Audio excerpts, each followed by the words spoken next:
22 қыркүйектен бастап радионуклидтік терапия өз науқастарын қайтадан қабылдау бастайды. Біздің науқастар үшін 1 айлық дайындық керек. Бұл дайындыққа енді диета ұстау керек, арнайы диета.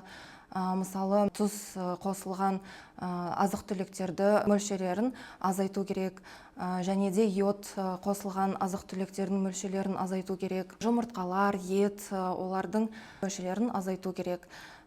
Және де психологиялық, моральдық дайындық керек пациенттерге, өйткені біздің пациенттеріміз 5 күн жалғыз палатада жатады. Әр адамға ол да қиын болуы мүмкін. Сол үшін психологиялық, моральдық дайындық керек оларға. Және де ең бастысы, біздің науқастар үшін ол гормондық терапияны тоқтату керек. Сол үшін олар өз дәрігерлермен, эндокринологпен, хирургтармен бұның бәрін келісуге керек. Әр пациентті мультидисциплинарлық группада біз міндетті түрде бәріміз ақылдасып, бір шешімге келіп, тек қана сосын пациенттерімізді қабылдаймыз. Олардың әрі қарай қалай оларды емдейтінімізді бәріміз шешеміз бірге.